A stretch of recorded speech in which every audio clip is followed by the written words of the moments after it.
All right, welcome everybody. I'm glad that you could join us today for our discussion on the science of motivation, why what drives you might not drive your team. Now, my name's Scott Arrieta. I'm the founder and CEO of Unity & Company, where we partner with organizations to help their leaders and teams to unlock their full potential. Now, before starting Unity, I spent years as an operations and HR executive in high-growth venture-backed companies. So I've seen firsthand how critical it is for leaders to truly understand what drives their people. Now, at Unity & Company, we focus on leadership development, team effectiveness, and cultural transformation. And a big part of that work is helping leaders to build what I call motivational intelligence, the ability to see beyond their own lens and understand the unique drivers of each person on their team. And that's exactly what we're going to explore today. We're going to look at the science of motivation and what researchers like Maslow, Herzberg, Deci Ryan, Dan Pink, and Dave Rock have taught us. And then we'll connect those insights to a practical framework called management drives, which gives leaders a powerful way to decode their team's motivational DNA. And so by the end of this session, you'll have both the science and the tools to stop motivating through your own lens and start unlocking what truly drives your team. All right, so as leaders, one of our biggest blind spots is assuming that what motivates us will also motivate the people around us. But the science of human motivation shows that it's really not that simple. Motivation is personal, it's contextual, and it's multi-layered. In understanding this, it's no longer optional. It's essential for leaders who want to unlock performance, engagement, and trust in this day and age. Now, the conversation around motivation has been evolving for nearly a century at this point. In 1943, psychologist Abraham Maslow introduced his hierarchy of needs, and he argued that until basic physiological and safety needs are met, people just won't fully engage with higher level growth opportunities. So as he put it, quote, "What a man can be, he must be. And this need we can call self-actualization." Now, building on this, Frederick Herzberg in the 1960s distinguished between things like hygiene factors, which were things like salary or working conditions. These are things that prevent dissatisfaction, versus like true motivators. And true motivators are things like recognition and growth. These are things that actually spark engagement. He said the opposite of job satisfaction is not job dissatisfaction, but the absence of job satisfaction. Now, decades later, Edward Deci and Richard Ryan formalized this in their self-determination theory, and they showed that humans are intrinsically motivated when three psychological needs are met: autonomy, competence, and relatedness. Now, this theory directly inspired Dan Pink's popular book, which he entitled Drive, which distilled the science into autonomy, mastery, and purpose, but the same concepts there. Now, looking at it from another angle, David Rock, he developed the SCARF model, SCARF, and he drew on neuroscience to highlight 5 social drivers: status, certainty, autonomy, relatedness, and fairness. And those factors directly influence how motivated and engaged people feel in the workplace. Now, more recently, scholars like Teresa Amabile from Harvard have showed that the single most important motivator at work is making progress in meaningful work. And meanwhile, Mihai Csikszentmihalyi, his research on flow emphasizes that people thrive when their skills are stretched in pursuit of worthwhile challenges. So together, these voices are painting a very clear picture. Motivation is complex, it's multidimensional, and it's deeply human. And yet, despite this wealth of insight, leaders still often fall into the trap of assuming that their team is wired the same way that they are. And that's why today we're going to go a step further. We're going to go beyond the psychology and the neuroscience, and we're going to explore management drives, which is a powerful, practical framework that helps you to decode what truly drives the individuals on your team. Where Maslow, Deci Ryan, Pink, and others gave us theory, management drives are going to help give us actionable insights. So by the end of this session, you'll have not just a deeper appreciation of the science of motivation, but also a tool set to lead with motivational intelligence, so you can stop motivating through your own lens and start unlocking the unique drives of your team. So for most of the 20th century, management thinking was dominated by what we call the carrot and stick model. So the assumption was pretty simple. People will work harder when rewarded and avoid mistakes when punished. So promotions, bonuses, and perks are on one side of the equation, and fear of discipline, failure, or job loss is on the other side of the equation. And to be fair, this approach can work, but only if you're working with very routine mechanical tasks. But research shows that it falls short when the work is complex, creative, or requires problem solving.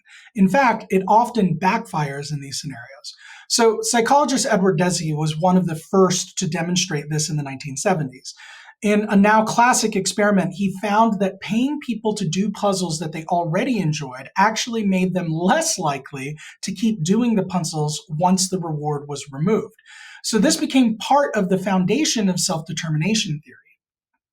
They later summarized, rewards do not increase intrinsic motivation, and in many cases, they undermine it. Now, this echoes Friedrich Herzberg's two-factor theory.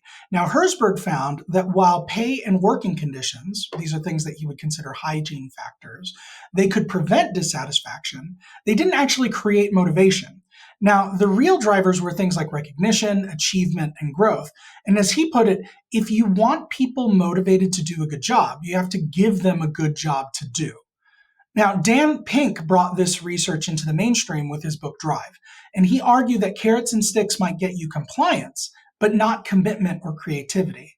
Now, these are his words, quote, "There's a mismatch between what science knows and what business does." Now, the neuroscience backs this up. So David Rock's SCARF model demonstrates that threats to things like autonomy or fairness activate the same threat response in the brain as physical danger. So when people feel controlled or manipulated by external rewards, they literally shut down cognitively.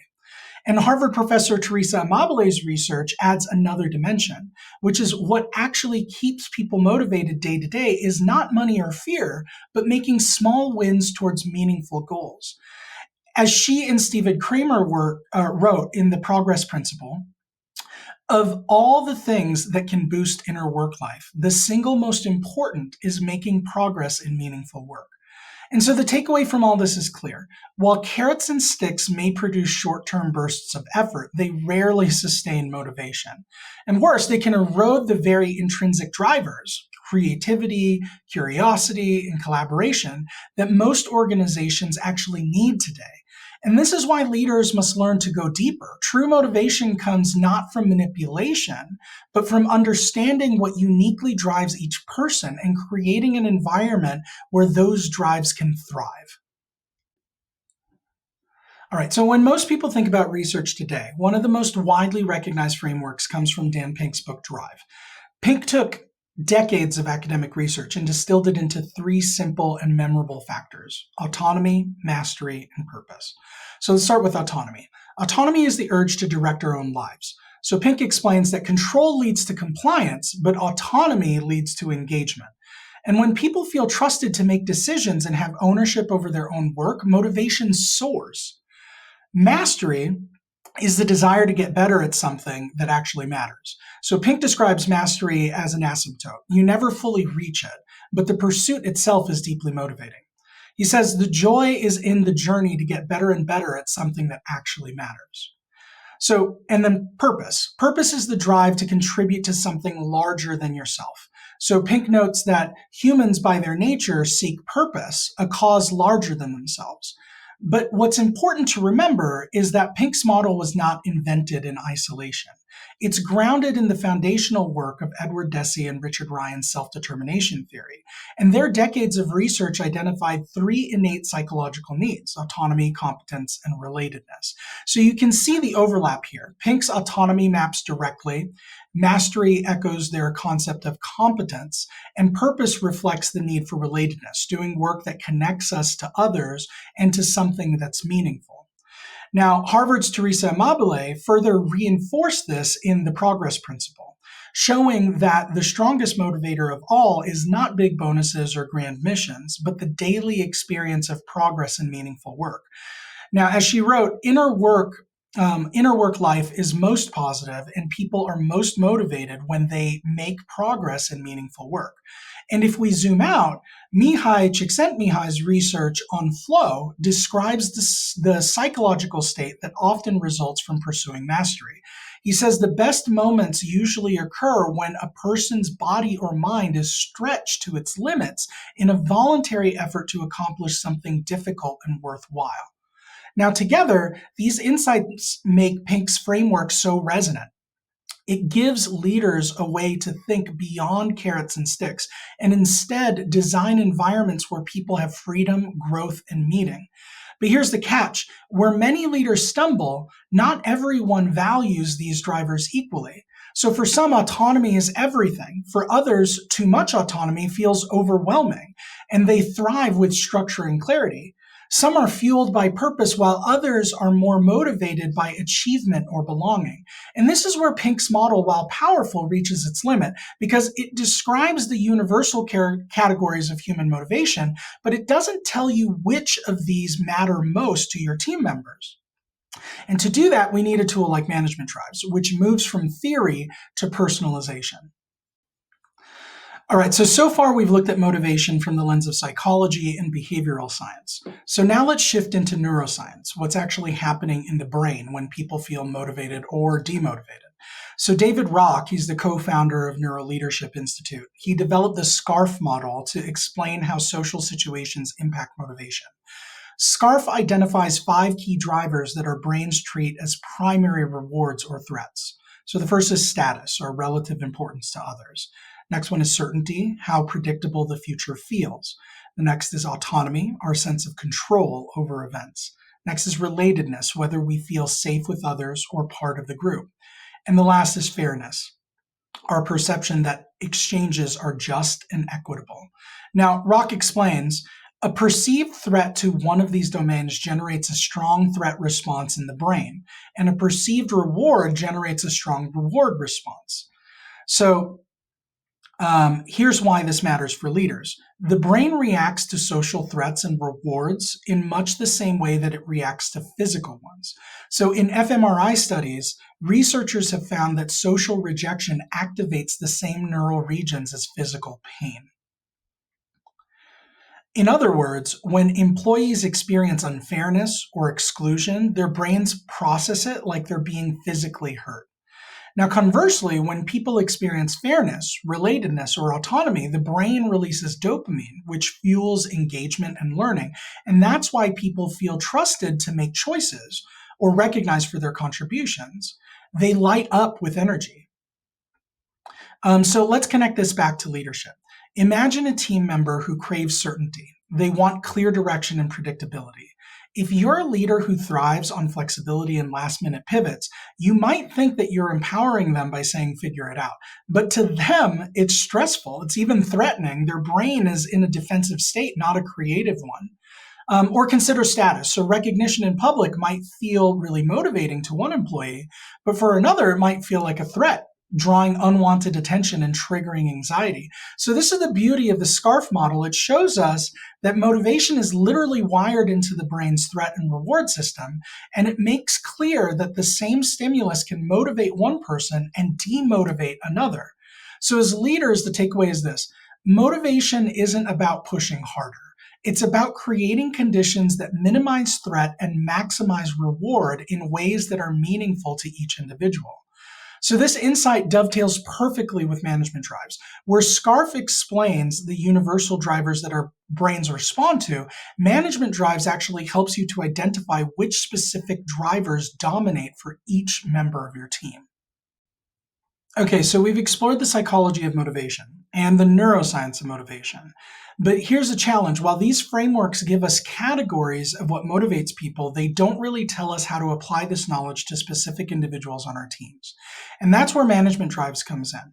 Because Management Drives is a system built on decades of research in psychology and organizational behavior. And its central premise is this: people are motivated by different intrinsic drives, and those drives strongly shape how they think, how they act, and how they interact. And what motivates one person may completely demotivate another.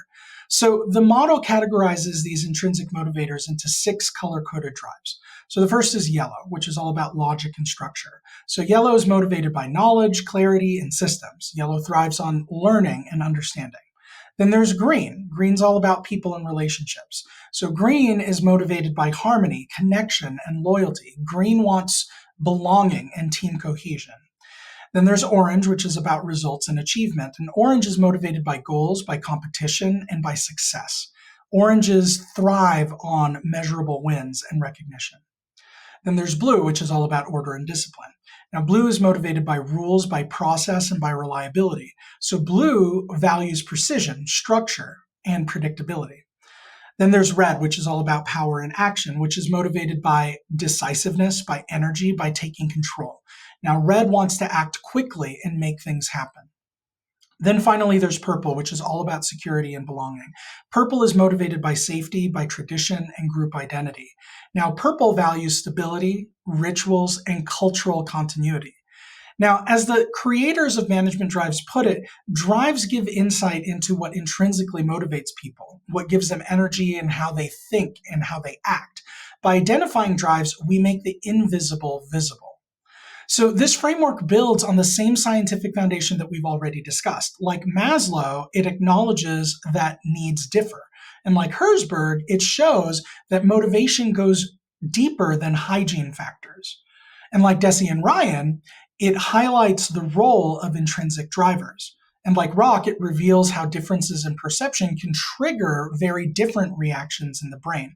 So the difference here is that Management Drives makes these insights practical and specific. So instead of guessing whether someone values autonomy or purpose or whether fairness or relatedness matters most, you have a precise profile for each team member's strongest motivators.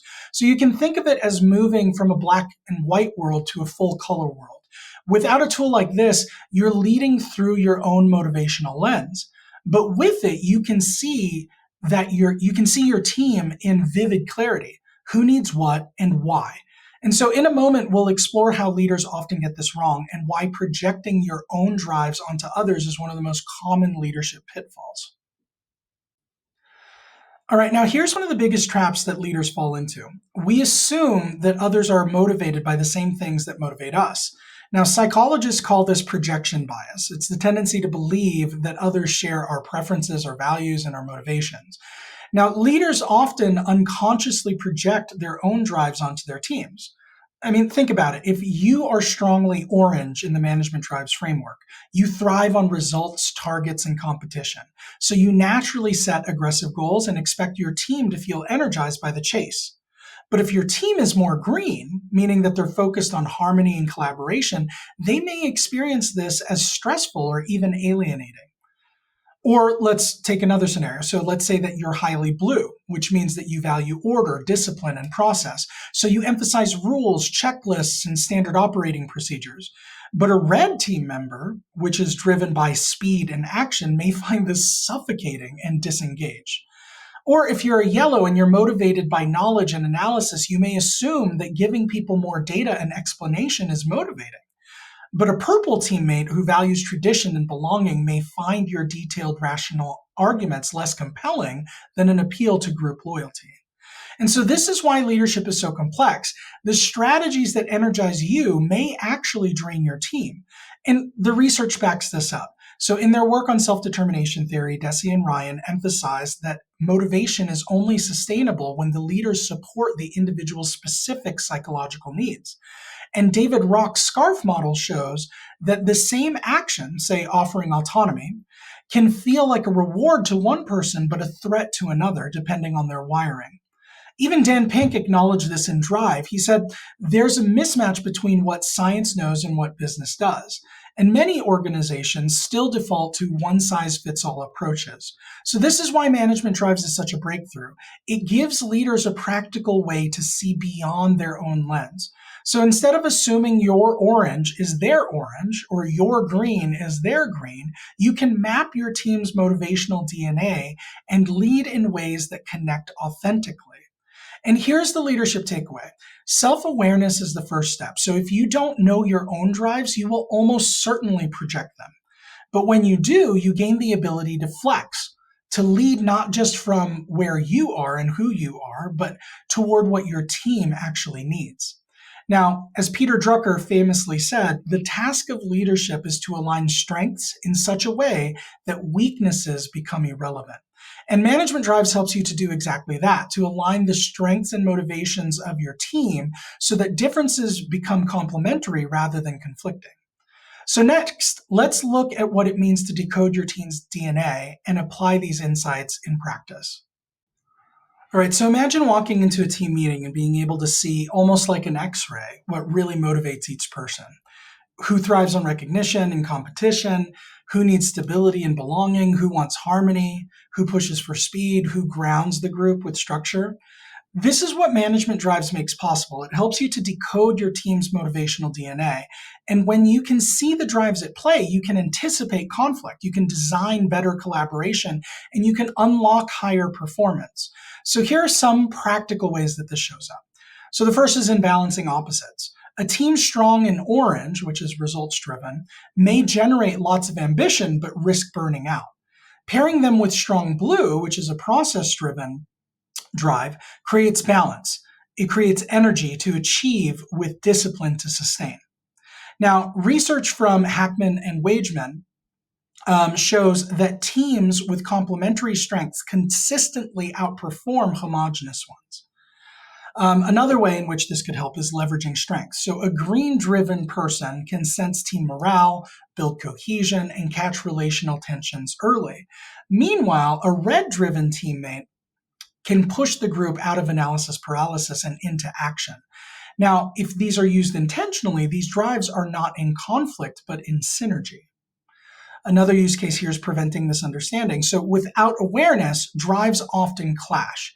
So for example, a yellow leader may believe a project is unfinished until every detail is analyzed, while a red teammate may want to act immediately.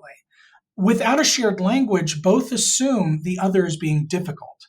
With management drives, you can name it. One is motivated by knowledge, the other is motivated by speed. Now, instead of a personal conflict, you can have a constructive conversation about how to balance this optimally.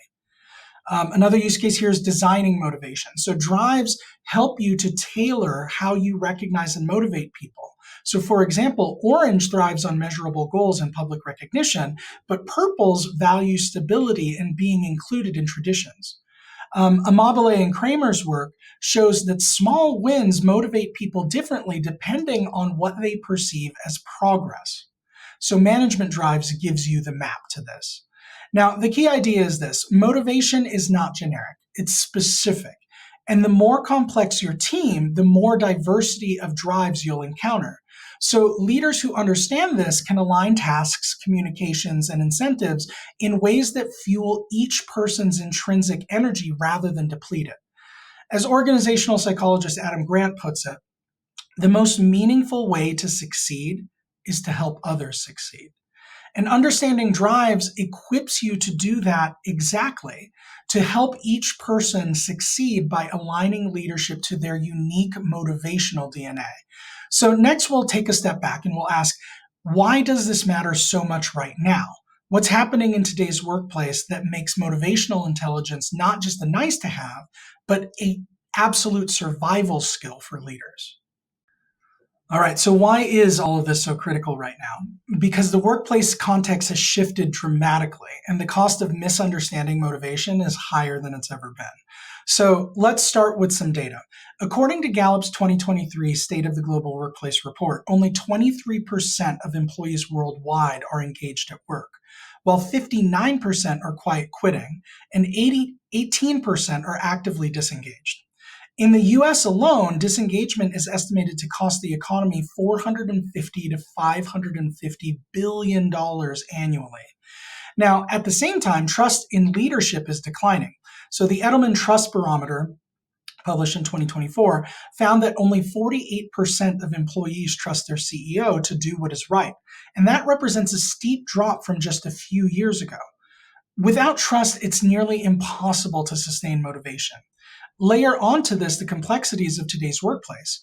Hybrid and remote work means that leaders can't rely on hallway conversations or physical presence to motivate people.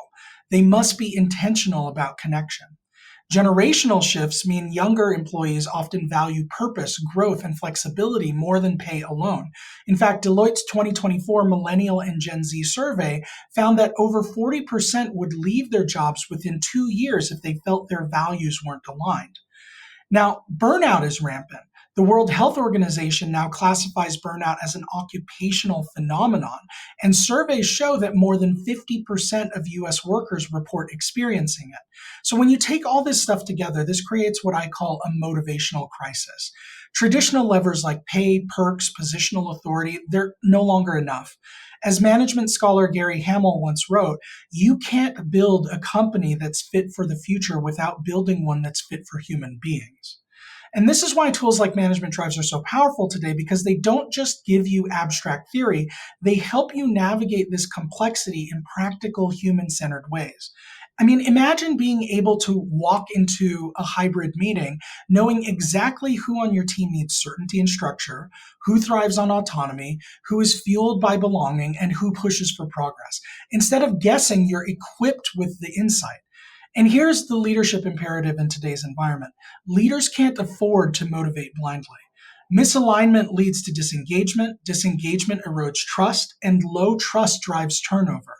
But leaders who learn to decode motivation and build teams that are not only more engaged, but also more resilient, creative, and loyal. And as Amy Edmondson reminds us, the best workplaces are not defined by how smart the people are, but how safe the environment is. Safety, trust, and motivation are intertwined, and they're now non-negotiable. So the question becomes, how do we move from awareness to action? How do leaders put this understanding of motivation and drives into daily practice? That's where we're going to go next. Okay, so awareness and motivation is the first step, but where leaders create real transformation is when they move from knowing about drives to actually acting on them. So let's explore 3 core applications where leaders can use motivational science and management drives in daily practice. So the first is in communication. Speak to what matters to them, not just to you. So research by Deci and Ryan shows that motivation increases when leaders support individual psychological needs. That means tailoring communication to fit drives. So to a blue-driven person, clarity and process language motivates. Here's the plan, here's the standard. To an orange-motivated person, recognition and challenge matter. Here's the target, let's see if we can beat it. To a green, connection and language matters. So that sounds like let's collaborate and make sure that the team feels supported. Now, David Rock's SCARF model also reinforces this. Communication that affirms status, certainty, autonomy, relatedness, and fairness activates reward pathways in the brain. All right, second application here is in incentives. So you can align rewards with intrinsic drives. Now, Herzberg's research reminds us that pay prevents dissatisfaction, but doesn't create motivation. And true motivators are recognition, achievement, and growth.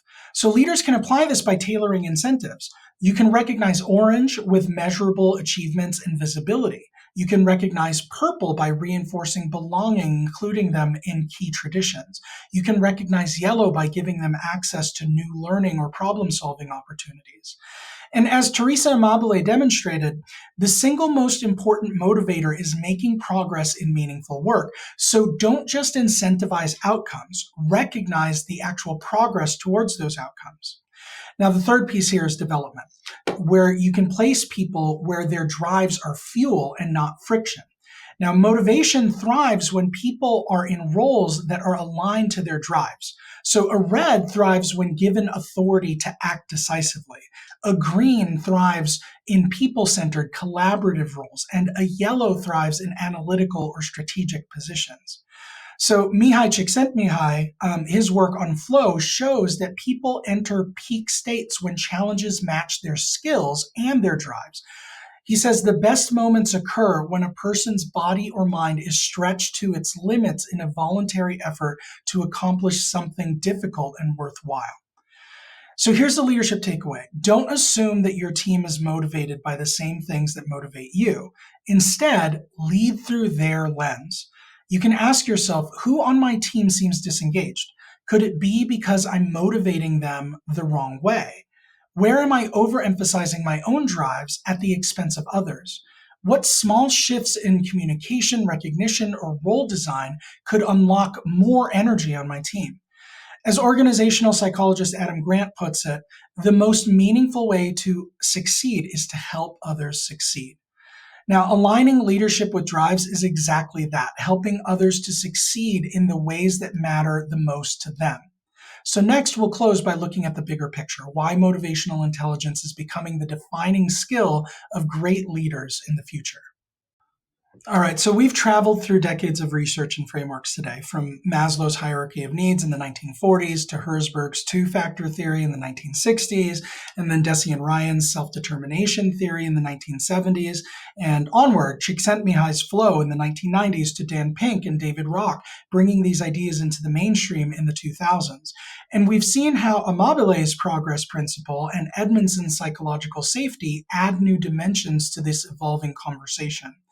And then we layered on management drives, which was a framework that doesn't just describe universal principles of motivation, but actually helps you to map and apply them in real time to your team. And so the through line in all of this is pretty clear. Motivation is not one size fits all. Maslow showed us that people's needs are layered and dynamic. Herzberg showed us that money and conditions can only go so far.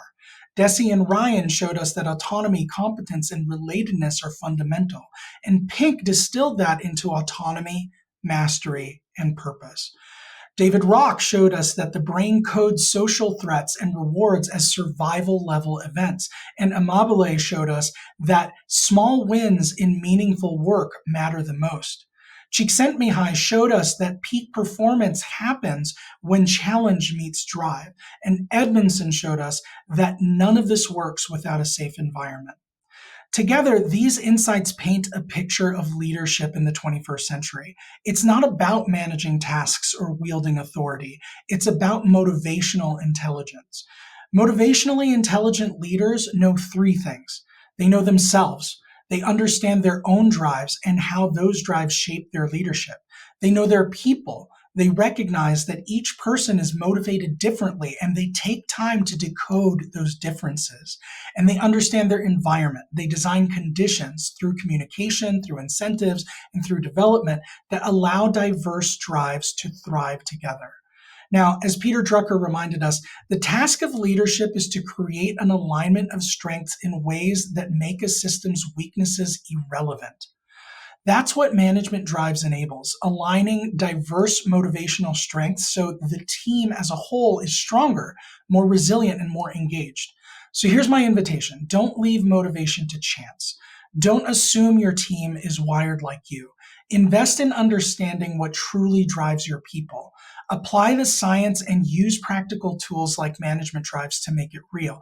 Because when you do, you don't just get higher performance. You build trust, you reduce burnout, you create workplaces where people want to give their best, not because they have to, but because they're inspired to. And that's the future of leadership. That's motivational intelligence. Thank you.